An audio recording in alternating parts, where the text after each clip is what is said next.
lançou o alicerce sobre a rocha.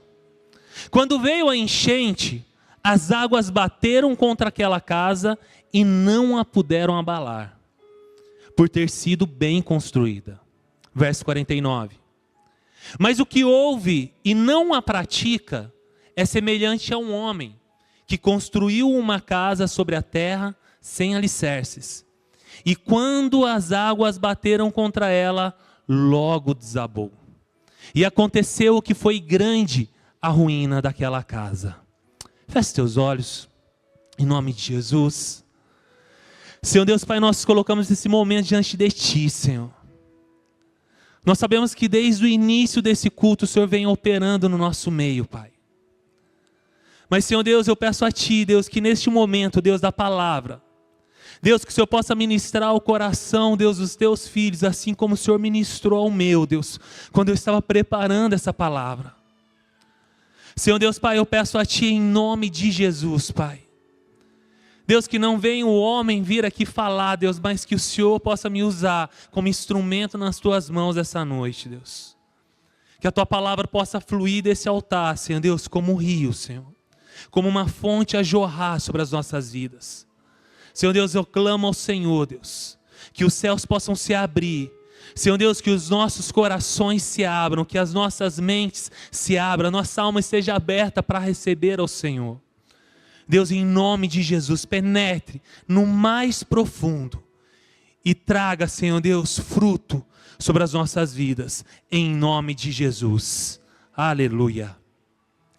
Queridos, no comecinho da semana o pastor Camilo me ligou, me mandou uma mensagem, pedindo para eu trazer a palavra. Ele estaria viajando em um compromisso fora. E naquele momento ele me fez essa solicitação e me deu o tema, que era a parábola, né, da casa construída sobre a rocha. E eu confesso que eu tenho um pouco de dificuldade de preparar uma palavra com tema. As minhas palavras sempre são aquilo que Deus em algum momento deu um insight, falou comigo, algo que eu vivi. E aí eu guardo aquilo, pego meu celular, anoto no bloco de notas o tema principal que Deus colocou no meu coração. E quando eu vou dar a palavra, eu vou e desenvolvo em cima daquele assunto. Mas quando eu recebo um tema, é algo que veio do nada. Mas nunca é do nada, né? Nunca é do nada. E aí, naquele momento, eu falei, amém, pastor, ok, pode contar comigo. E eu comecei a pensar, falei, meu Deus, uma parábola tem 3 versículos, só 3 versículos. Como que eu vou desenvolver toda uma palavra em cima disso? E no momento que eu sentei para começar a desenvolver, a primeira coisa que eu pedi para Deus, Deus, fala comigo. Porque primeiro a palavra diz que ela é uma espada de 2 gumes, da mesma maneira que corta aí, também corta aqui. E eu falei para Deus, Deus, fala comigo nessa palavra. E no momento em que eu ia lendo, uma parábola simples que fala de 2 homens, 2 casas, 2 maneiras de se fazer, de se construir, e 2 resultados totalmente distintos. Um preferiu fazer o que tinha que ser feito. A palavra diz que ele cavou e abriu profunda vala. Quando ele criou aquele projeto e que ele pensou em começar a construir a casa, ele imaginou, eu vou fazer algo que seja permanente, que seja duradouro, que possa seguir por várias gerações. E para que eu possa fazer isso, eu preciso empenhar tempo, eu preciso empenhar trabalho, esforço, sacrifício. E a palavra fala que ele cavou. E não somente cavou, mas na sequência ela diz, e abriu profunda vala. E no momento em que eu li isso, eu comecei a me perguntar, falei, Deus, qual é a vala que eu preciso cavar mais fundo na minha vida? Qual é o buraco que eu preciso cavar mais fundo, que eu preciso ir mais fundo? E eu comecei a a passar por várias situações. E algo que Deus falou muito no meu coração, que me trouxe muito forte, foi em relação ao meu filho mais novo, o Heitor. O Heitor é um menino maravilhoso, inteligente, esperto, ligeiro, mas testa a nossa paciência. Nossa! Na hora de estudar, então, com o Arthur, nunca tivemos problema nenhum. Sempre pega, faz. Se ele tiver que acordar 5 horas da manhã para fazer trabalho, ele pega e faz, sozinho. Mas o Heitor... E eu não tenho paciência de Jó. É algo que Deus tem trabalhado em mim. Minha paciência é pequena, curtinha. E a minha esposa, a Vitória, ela assume mais essa responsabilidade de sentar, de estudar, mas tem hora que também chega no limite. E ali Deus falou comigo, você precisa cavar mais fundo com ele. Você precisa mudar a maneira, você precisa mudar o método, você precisa fazer diferente. E para isso, vai exigir esforço, paciência, dedicação. Isso foi na quinta-feira. Na sexta-feira, a Vitória saiu para o plantão e eu fiquei com eles no período da manhã. E eu falei para ele, eu testei, né? Falei, Deus, é agora. Heitor, pega o caderno. E ali a gente começou a fazer diferente. Primeiro eu tive uma conversa com ele mais firme. Olha só, vamos sentar, vamos fazer diferente, vamos testar diferente agora. Mas eu preciso que você se concentre. E conversei com ele e ali nós começamos. Querido, foi maravilhoso. Porque ele fez, ele respondeu, ele entendeu. Depois você pergunta para ele sobre os povos nômades, que ele vai te falar tudo. E foi totalmente diferente. E aí eu senti algo além apenas do estudo. Eu percebi que naquele dia, na verdade ontem, né? Que eu tive várias coisas, correndo para um lado, correndo para o outro. E a Vitória estava no plantão também. E aí eu peguei e falei para eles, eu estou indo em tal lugar, vocês vão querer ir na casa da vovó, vão ficar aqui em casa, vão comigo. Aí o Heitor, eu vou com você, papai. O Arthur, não, eu fico aqui, está tudo tranquilo. Aí ele pegou, entrou comigo e foi. Passou o dia, para onde eu ia, ele queria estar comigo. E ali eu olhei e falei, puxa, uma posição. Um pouquinho mais fundo que eu fui cavar. Agora acabou? Não. A vala é longa e eu preciso continuar cavando. Então a pergunta que Deus nos faz hoje é: qual é a área da minha vida, da sua vida, que precisa ser cavada nessa noite? Se você for analisar, olhar para dentro do teu casamento, olhar para a criação dos teus filhos, olhar para a tua vida financeira, para a sua saúde, para o teu corpo, olhar para todas as áreas, para o teu ministério, para a tua vida com Deus. O quão profundas são essas valas? O quão profundas são esses buracos que você tem cavado? Quanto tempo você tem se dedicado a isso?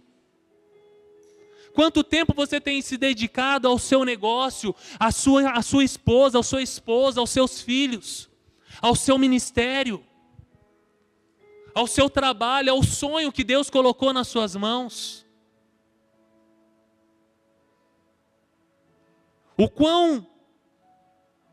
quão disciplinado você tem sido com aquilo que Deus colocou de mais precioso na sua vida?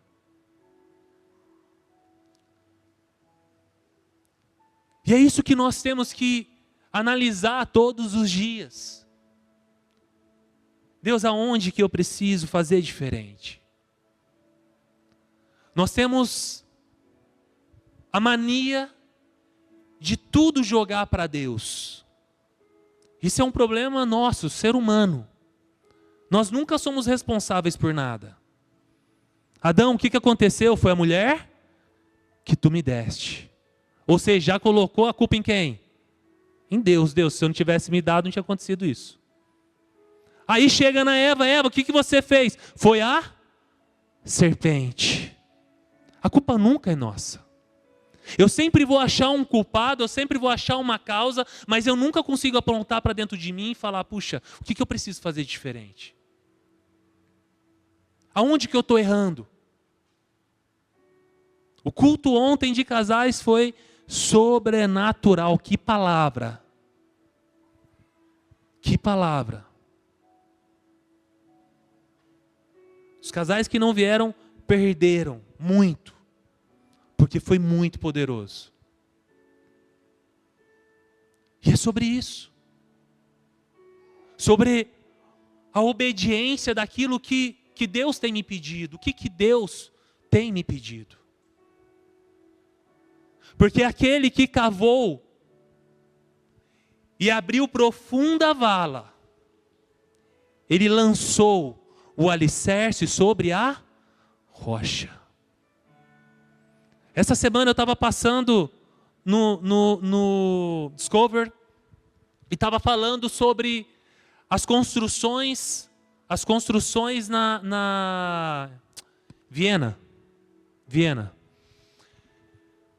E foi mostrando que para eles começarem a construir, eles têm que colocar estacas profundas, muitas estacas, embaixo da casa, até o solo mais firme, até a argila mais firme.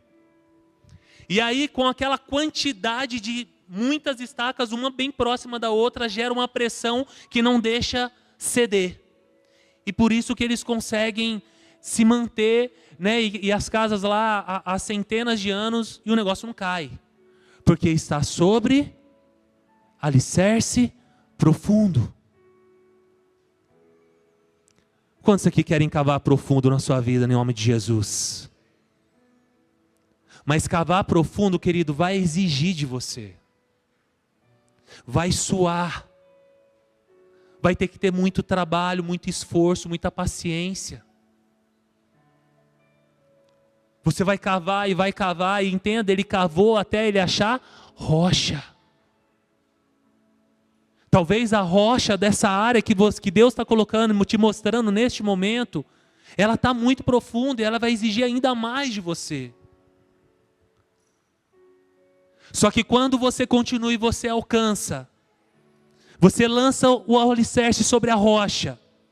E a Bíblia diz que quando veio a enchente, as águas bateram contra aquela casa e não a puderam abalar.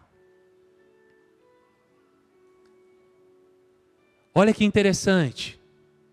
Quem lança a sua casa sobre a rocha não está livre das tempestades. Muitas vezes a gente acredita que se convertendo, vindo para a igreja, vai tudo zerar, né? A vida vai zerar, tudo vai ficar lindo e maravilhoso. Sinceramente, quem aqui se converteu e as coisas deram uma virada de ponta cabeça antes de melhorar? Sabe por quê? Porque a guerra não é nesse mundo natural, ela está no mundo espiritual. E quando eu estou no mundo, eu já sou dele. Eu já sou de Satanás, já estou nas mãos dele. Mas quando eu decido vir para Deus, quando eu decido lançar a minha casa sobre a rocha firme, entenda uma coisa, ele vai se desesperar e vai começar a lutar com todas as forças que ele tem para tentar te tirar daqui.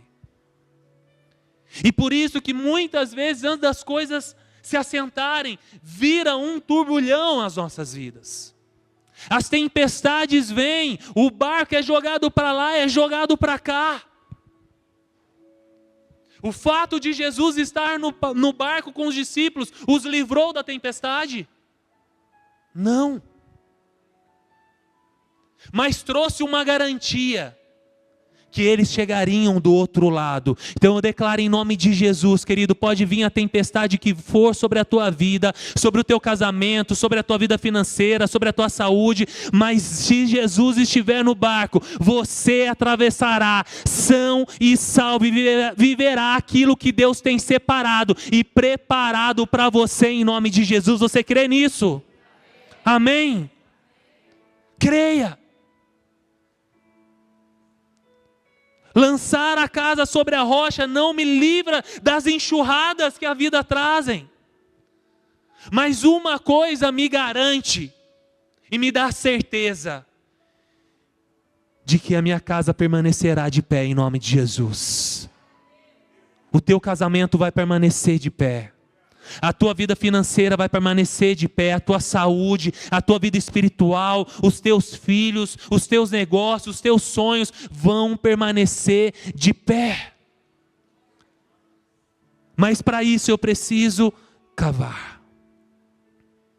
Cavar. Hoje, domingo de Páscoa, e quando o pastor falou para mim da palavra, eu nem tinha me ligado que era domingo de Páscoa. Depois que eu me liguei, falei, caramba, que responsabilidade. Pleno domingo de Páscoa. A data mais importante para o cristianismo. Porque é o dia onde o nosso Jesus ressuscitou. Querido, isso aqui não se trata de religião. A religião é o que mais afasta as pessoas de Deus. E eu já disse isso aqui. Religião é quando o homem coloca uma escadinha e tenta chegar até Deus. Mas isso daqui se trata do Evangelho. E o Evangelho é Deus colocando a cruz em direção ao homem e descendo até a Ele, trazendo a palavra, a salvação, a restauração, a restituição sobre as nossas vidas. E Jesus, Ele é a principal rocha, inabalável, inabalável. Quantos aqui já ouviram, já falaram, que para tudo tem jeito, menos para a morte? É ou não é? E é uma verdade? Sim ou não? Mas e para Jesus? Ele venceu a morte, querido. Ele venceu a morte e hoje Ele vive. E se hoje nós temos a possibilidade de cavarmos fundos e acharmos a rocha, é porque Ele se entregou por nós. Ele se entregou naquele madeiro, morreu e ao terceiro dia ressuscitou. E ressuscitou para que nós pudéssemos estar sobre com a nossa casa sobre a rocha, que é Ele. É Jesus. Agora, para que eu tenha uma vida com Jesus, eu preciso ir profundo. Quem aqui já mergulhou? Alguém já mergulhou? Mergulhar fundo mesmo, não é só um mergulho tchugum, não. Amém? Você sabe que a cada 10 metros que você desce, aumenta 1 ATM. 1 ATM de pressão significa o quê?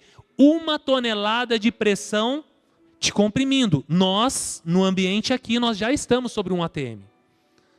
Caraca, pastor, então você está dizendo que existe 1 tonelada de pressão sobre o nosso corpo? Sim.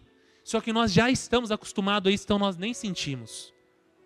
E cada vez que você vai afundando, você vai mergulhando, essa pressão vai aumentando e você começa a sentir o teu corpo comprimindo. Você começa a sentir o teu ouvido doendo, pressão nos ouvidos. Devido à pressão. E quando nós queremos e decidimos mergulhar em Deus, ir até, igual aquela música, né? Águas nos arteios, o que mais? Nos joelhos, nos lombos, mas eu quero o quê? Águas mais fundas, profundas. Mas será que eu estou disposto a suportar a pressão de águas mais profundas?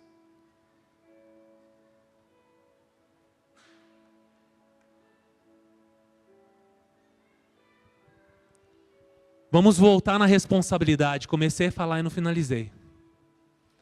Temos essa mania de sempre jogar para Deus a responsabilidade. Ou é Deus que não quis, ou é culpa de Satanás que atrapalhou as coisas. Mas entenda uma coisa, a palavra diz que quando Jesus se entregou naquela cruz, todas as nossas dores, todas as nossas enfermidades, todas as nossas aflições foram sobre ele. E quando ele vira aos céus e diz: está consumado, a terra estremeceu. E a Bíblia diz que o véu se rasgou de cima para baixo. O simbolismo do véu rasgar significa a autorização para que nós pudéssemos voltar para a presença de Deus. Até este momento, só poderia entrar na presença de Deus, uma única vez por ano, o sumo sacerdote. E ele entrava com vários sinos, um cinto de sinos, e entrava com uma corda amarrada, porque se ele entrasse com qualquer tipo de pecado, ele era fulminado. E lá fora, puxavam ele para fora. Mas quando Jesus se entregou naquela cruz, ele está dizendo assim, ó, acabou isso. Agora vocês podem entrar e mergulhar profundamente na minha presença todos os dias da sua vida. E quando Jesus nos deu isso, querido, Ele nos deu tudo o que nós precisávamos. Tudo o que você busca, tudo aquilo que você pede, tudo aquilo que você clama, Ele já liberou para você e já está no mundo espiritual. Cabe a mim e a você entendermos isso e tomarmos posse e dizer: é meu em nome de Jesus. É a decisão e a entrega do nosso coração de saber que todas as coisas já me foram liberadas. Mas se eu não cavar profundo, se eu não saber o que a Bíblia diz a meu respeito, aquilo que Deus tem separado e preparado para mim, como que eu vou viver isso? Eu vou contar uma historinha para vocês. Deixa eu ver que horas. Vou contar uma historinha rápida para vocês. Talvez alguns já ouviram essa história. Existia uma duquesa de uma região extremamente rica, um castelo lindíssimo, maravilhoso. E aquela duquesa, ela não tinha família, era ela sozinha. E tinha uma serva muito fiel, que viveu a vida inteira com ela, servindo, cuidando. E nos momentos finais da vida daquela duquesa, aquela serva a servia com todo amor, com todo carinho, com todo zelo. E antes daquela duquesa morrer, ela pegou e entregou para aquela moça um papel. E deu como se fosse um presente para ela. E logo depois ela veio a falecer. E aquela senhora, serva, voltou a morar na sua casinha simples, e por ali viveu mais muito tempo, até que um dia um historiador, escrevendo sobre a história daquela duquesa, chega até a casa daquela senhora, para ouvir relatos dela, porque ela viveu a vida inteira junto com ela. E quando ele está conversando, e ela contando casos e causos, e ali ele escrevendo, algo chamou a atenção dele, ele olhou na parede e tinha um quadro. Ele pediu licença para ela e falou assim: deixa eu ir ali, só para ver. E ele pegou, tirou aquele quadro da parede e começou a ler aquilo. E ele virou para ela e perguntou: a senhora sabe o que é isso daqui? Quem te deu isso? Ela falou: foi a duquesa. A senhora sabe o que é isso daqui? Ela falou: não, eu não sei ler, senhor. Ela falou: senhora, a senhora é a mulher mais rica de toda essa região. Porque tudo que ela tinha, tudo que ela possuía, todas as riquezas, toda a terra, todo o palácio, tudo ela deixou para a senhora. E ela ficou extremamente emocionada, sem saber como reagir. E resumo da história: porque ela não conhecia aquilo que ela tinha como herança. Ela vivia numa vida miserável, muito além daquilo que ela poderia viver. E assim somos nós quando não conhecemos aquilo que Deus tem para nós. Quando eu não conheço, quando eu desconheço as promessas que Deus tem para mim, que tem para o meu casamento, que tem para os meus filhos, para o meu negócio, para a minha vida financeira, para a minha saúde, para o meu ministério, eu vivo aquém daquilo que Ele preparou para mim. Deus tem uma promessa para todos os dias da tua vida. Ele tem uma promessa diferente. Mas a pergunta é, o quão profundo nós temos cavado? O quão profundo nós temos cavado? Para chegar até a rocha e lançar o nosso alicerce. Quantos estão entendendo aqui em nome de Jesus?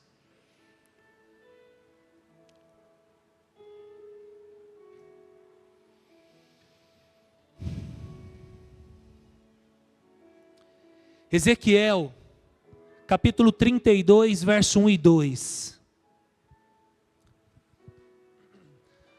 Se os músicos quiserem subir já.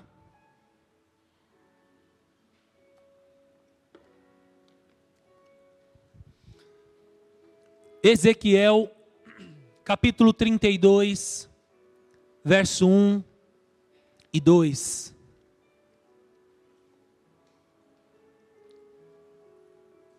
A palavra diz assim: eis aí um rei que irá reinar com justiça. Quem é o rei? Jesus. É o nosso Deus, querido. É aquele que morreu e ressuscitou. É aquele que deu jeito até para a morte. Eis aí um rei que irá reinar com justiça. E príncipes irão governar com retidão. Cadê os príncipes de Deus aqui, as princesas de Deus, em nome de Jesus? Essa palavra é para você, é para mim, amém? Eis aí um rei que irá reinar com justiça. E príncipes que irão governar com retidão. Cada um deles servirá de esconderijo contra o vento, de refúgio contra a tempestade, de torrentes de águas em lugares secos e de sombra de uma grande rocha em terra sedenta. Querido, a palavra de Deus, eu não sei se você entendeu, mas ela está dizendo que Deus Ele separou para que nós sejamos a rocha firme dentro da nossa casa. Ele está dizendo, vocês vão trazer proteção. Por nós mesmos? Não, por Ele. Se Deus é por nós, quem será contra nós? Querido, quem será contra nós? Quem poderá vir contra a tua casa? O que poderá se levantar contra o teu casamento? Contra a tua vida financeira? Contra a tua saúde? Nada. Porque nós seremos, olha só, cada um deles servirá, nós serviremos como esconderijo contra o vento, de refúgio contra tempestades, de torrentes de águas em lugares secos e de sombra de um lugar, de uma grande rocha em terra sedenta. Deus tem te levantado para ser a firmeza da tua casa, amém? Mas a pergunta é, o quão profundo nós iremos cavar? Quem quer ir bem fundo nessa noite em nome de Jesus? Se coloque em pé.